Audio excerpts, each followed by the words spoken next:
श्री शिवाय नमस्तुभ्यम। हर हर महादेव। महाकुंभ के महाअवसर पर प्रयागराज के त्रिवेणी संगम सतुआ बाबा शिविर लोअर मार्ग महावीर चौराहा पीपा पुल नंबर 1 सेक्टर नंबर 21 में गुरुजी पंडित प्रदीप मिश्रा जी द्वारा श्री सेवा शिव महापुराण कथा शुरू हो गई है। ये 7 दिवसीय शिव महापुराण कथा चलने वाली है, जो कि 10 फरवरी से 16 फरवरी तक आस्था चैनल यूट्यूब के माध्यम से दोपहर के 1 बजे से 4 बजे तक देखी जा सकती है। आज 5वें दिन की कथा पूर्ण हो चुकी है, बाकी 2 दिन की कथा बची हुई है। आज की कथा बहुत ही रोचक जानकारियों से भरपूर थी। आज की कथा में गुरुजी कुल पत्र उपयोगी सहित 13 जानकारियां दी हैं। सभी की जानकारियां आपको इसी छोटी सी वीडियो के माध्यम से प्राप्त होने वाली है।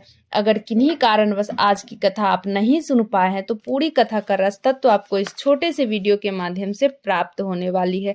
आज की कथा में गुरुजी 3 विशेष नए उपाय बताए हैं। सभी की जानकारियां आपको इसी छोटी सी वीडियो के माध्यम से प्राप्त होने वाली है। अगर नौकरी के लिए आप कहीं अप्लाई कर रहे हैं, आपकी नौकरी नहीं हो रही है, बार बार आप अप्लाई कर रहे हैं, नहीं हो पा रही है, तो मात्र आप इस एक उपाय से आपकी नौकरी हो जाएगी।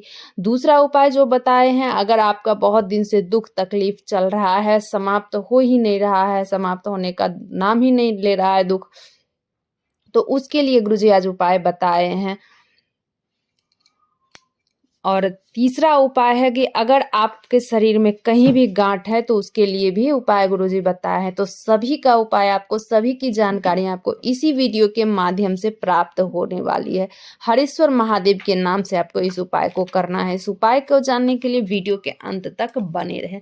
आज की कथा शुरू होते ही गुरुजी बोले, अगर आप अपने जीवन में अगर एक गुरु को पकड़ के चल रहे हो तो हाथ पकड़ के आपको बेड़ा पार कर ही देते हैं। बस ये है कि शिष्य भटके ना, गुरु भटके ना, दोनों में लगनता होनी चाहिए। बढ़ते हैं आज की कथा की दूसरी जानकारी की ओर। जिसकी पूजन में शंकर नहीं, जिसके मन में शंकर नहीं, जिसके घर में शंकर नहीं, वो शमशान माना जाता है।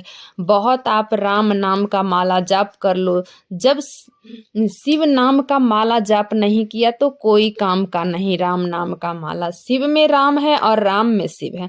बढ़ते हैं आज की कथा की तीसरी जानकारी की ओर। आकांक्षा जी पत्र लेकर आई, लखनऊ से आई। 1 लोटे जल का क्या वर्णन करूं, मेरा पानी का काम था। 2019 से मेरा काम बंद हो गया। बहन के कहने पे आपकी कथा सुनना प्रारंभ की। कर्जा बहुत थी, 25 लाख शिवालय जाती थी, 1 लोटा जल चढ़ाती। 2023 में सीहोर गई, कर्जा बढ़ के 50 लाख तक चला गया। रुद्राक्ष महोत्सव में गई, मेरे पास पैसे नहीं थे, पर जो भी थे थोड़ा सा वहां जाके भक्तों के मुख को जूठा करवाई। 800 रुपये मात्र मेरे पास बचे हुए थे, जिसका मैं पानी शिव भक्तों में पंडाल में पिलाई। जब घर आए तो मेरे पति ने कहा मुझे 2 करोड़ का पानी का टेंडर मिल गया है। फिर मैं आपकी कथा पंडाल में सुनने गई, वहां भी पानी पिलाई, फिर हमें 3 करोड़ का टेंडर मिल गया। बाबा ने मुझे इतना दे दिए हैं कि इस रुद्राक्ष महोत्सव में मैं भर के पानी का पंडाल में जा करके पानी फिर वितरण करूंगी। उसी का आभार व्यक्त करने हम कथा पंडाल में आए। बढ़ते हैं आज की कथा की चौथी जानकारी की ओर। पल्लवी जी पत्र लेकर आए, मेरे बाबा का क्या गुणगान करूं, मेरी पत्नी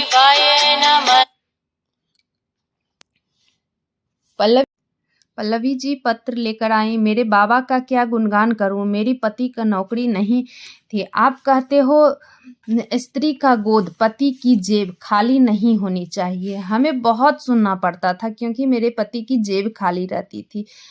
मंदिर में झाड़ू पोछा लगाती, कुछ नहीं हुआ। प्रतिदिन जल चढ़ाती, कुछ नहीं हुआ। फिर दोनों पति पत्नी मिलके पशुपति व्रत किए, बाबा की कृपा से रेलवे में जॉब हो गया। उसी का आभार व्यक्त करने हम कथा पंडाल में आए। बढ़ते हैं आज की कथा की 5वीं जानकारी की ओर। गुरुजी की अगली जो कथा है 17 फरवरी से 23 फरवरी तक तारा बाबा की कुटिया सिरसा हरियाणा में 2 बजे से 4 बजे तक आस्था चैनल यूट्यूब के माध्यम से देखी जा सकती है। बढ़ते हैं आज की कथा की 6वीं जानकारी की ओर। सपना जी पत्र लेकर आए, गुरुजी 1 लोटे जल का महत्व क्या बताऊं। गुरुजी 50 लाख का कर्ज था, कैसे कर्ज से मुक्ति मिलेगी। मकान भी चला गया, जमीन भी चला गया, फिर जल चढ़ाना चालू की, रुद्राक्ष महोत्सव में गई, कंकर शंकर की पूजा की, एक कंकर उठा लाई। आज बाबा ने कर्जा से मुक्ति दिला दी। उसी का आभार व्यक्त करने हम कथा पंडाल में आए। बढ़ते हैं आज की कथा की 7वीं जानकारी की ओर। एक पत्र आया, 2 वर्ष पूर्व मेरी बहन को ब्रेन ट्यूमर था। उसका इलाज कलकत्ता में चल रहा था। इलाज गलत होने के कारण और हालत बिगड़ गया। भेलोर गए, डॉक्टर बोल दिया अब कुछ नहीं होगा, पूरा शरीर में कैंसर फैल गया, अब नहीं बचेगी। उल्टी करती तो अंदर से मांस निकलता। तभी उसी हॉस्पिटल में एक बहन ने कहा आपकी कथा के बारे में। उसके बगल में कथा चला देना आपका आप कहते हो जल का आचमन कराने। मैं बाबा पे जल चढ़ाती, आचमन कराती। आज बाबा की कृपा से मेरी बहन ठीक हो गई है, दवाई भी चल रही है, जल का भी आचमन करती है। उसी का आभार व्यक्त करने हम कथा पंडाल में आए। बढ़ते हैं आज की कथा की 8वीं जानकारी की ओर। रीता जी पत्र लेकर आए। एक लोटे जल का मैं क्या वर्णन करूं, पंडाल में कथा सुनने का क्या वर्णन करूं। 2022 से कथा सुन रही थी। सतुआ बाबा जो काशी में कथा कराए, उस कथा में बैठ के कथा सुनी, लालच से सुनी, कथा सुनी, बाबा से विनय की, मेरे बेटे की नौकरी नहीं है। 2 दिन कथा सुनी, प्रतिदिन कथा सुनती, दिल की बात कहती, बाबा मेरे बेटे की नौकरी लगा दीजिए। तो फिर मैं पंडाल में कथा सुनूंगी। आज बाबा फिर बुला लिए, मेरे बेटे की नौकरी लग गई। उसी का आभार व्यक्त करने हम कथा पंडाल में आए। बढ़ते हैं आज की कथा की 9वीं जानकारी की ओर। गुरुजी बोले अगर आप लोग रुद्राक्ष महोत्सव में जा रहे हो तो सोना चांदी जवाहरात मत लेके जाओ। वहां तो स्वयं कुबेर भंडारी कुबेर का खजाना लेके बैठे हैं। आप वहां से कुबेर भंडारी से कुबेर का खजाना मांगने जाओ, शंकर की सेवा करने जाओ। कोई कचरा कर दे तो कचरे को डस्टबिन में उठा के डाल दो, साफ सफाई करो, झाड़ू करो, झोली पसार के महादेव से मांगो, जरूर महादेव देंगे। अपना कुबेर का खजाना मत ले जाना, कुबेर का खजाना वहां से लाने जाना। बढ़ते हैं आज की कथा की 10वीं जानकारी की ओर। शकुंतला जी पत्र लेकर आए। मैं आपकी कथा 2021 से सुन रही। 2 बेटे हैं, पढ़ाई करते हैं। मेरे बेटे बोले मुझे कुछ देखने नहीं देती, क्या मिलेगा कथा सुनने से। मैं बोली बाबा पे जल चढ़ा, मेहनत 4 गुनी बढ़ाओ। बेटा बोला जल चढ़ाने से नौकरी मिलती है क्या। मैं बोली तू करके आजमा के तो देख ले। मेरा बेटा दोनों जल चढ़ाता, झाड़ू पोछा लगाता, बेलपत्री पर शहद लगाकर बाबा पे चढ़ा गया। मेरे दोनों बेटे की नौकरी हो गई। उसी का आभार व्यक्त करने हम कथा पंडाल में आए। बढ़ते हैं आज की कथा की 11वीं जानकारी की ओर। अगर आप लोग बहुत दिनों से अप्लाई कर रहे हो, नौकरी नहीं हो रही है, तो आपको करना क्या है, बेलपत्री की जो बीच वाली जो पत्ती होती है या डंडी पे भी आप कर सकते हो, बीच वाली पत्ती पर चंदन लगा के 1 चावल का दाना रख के हरीश्वर महादेव के नाम से शिवलिंग पर समर्पित कर दो और आपकी नौकरी होना तय है। आप इस उपाय को अवश्य करें। बढ़ते हैं आज की कथा की 12वीं जानकारी की ओर। अगर आपको लगे कि दुख चल रहा है, तकलीफ चल रहा है, आपका कोई काम नहीं हो रहा है, बहुत दुख तकलीफ चल रही है, तो आपको करना क्या, आपको लेना है 5 बेलपत्री। 5 बेलपत्री 5 अलग अलग स्थान पर चढ़ाना है आपको। पहला स्थान जो है माता अशोक सुंदरी का स्थान। अब माता अशोक सुंदरी का स्थान तो आप लोग सब कोई जानते होंगे, बीच वाली जो मोटी लाइन होती है वो माता अशोक सुंदरी का स्थान होता है, तो आपको वहां पे आपको समर्पित कर देना है। जो माता अशोक सुंदरी का स्थान है, पहला बेलपत्री आपको वहीं समर्पित कर देना है। अब दूसरा बेलपत्री जो है माता पार्वती जी का जो हस्त कमल है, उस जगह पर समर्पित कर देना। हस्त कमल जो शिवलिंग के साइड होता है, बगल में जो होता है वो हस्त कमल हो गया है। तो आपको माता अशोक वो पार्वती जी का हस्त कमल पे चढ़ा देना है। तीसरा बेलपत्री जो आपको कहाँ चढ़ाना है, शिवलिंग पे। तीसरा बेलपत्री आपको शिवलिंग पे समर्पित कर देना है।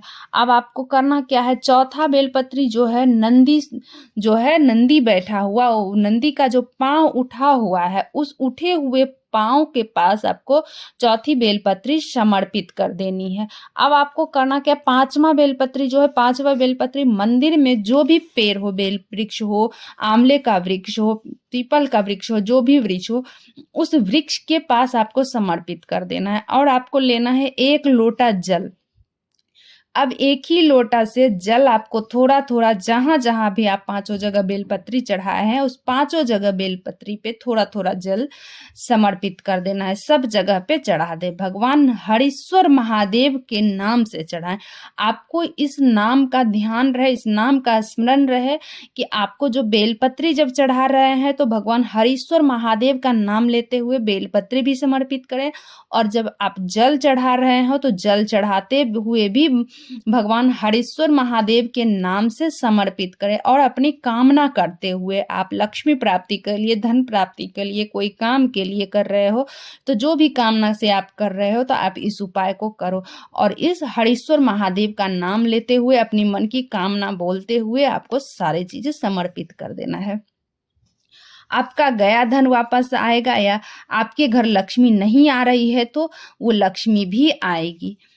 अब बढ़ते हैं 13वीं जानकारी की ओर। अगर शरीर में कहीं भी गांठ हो, महिलाएं को कहीं भी शरीर में गांठ हो, तो आपको करना क्या है, मात्र स्पर्श करना है एक जगह पे। तो वो कौन सा जगह है, माता अशोक सुंदरी, जो बीच वाली मोटी लाइन होती है ना, माता अशोक सुंदरी का स्थान है। तो मात्र माता अशोक सुंदरी के स्थान को स्पर्श करके अपनी कामना करना है। अगर कहीं भी आपको गांठ है शरीर में, तो अपनी कामना करते हुए माता अशोक सुंदरी का स्थान पे मात्र स्पर्श करने से प्रतिदिन आप जल चढ़ाओ, आचमन करो और माता अशोक सुंदरी के स्थान को स्पर्श कर दो, तो आपकी गांठें गल जाएगी, आपकी गांठें खत्म हो जाएगी। श्री शिवाय नमस्तुभ्यम।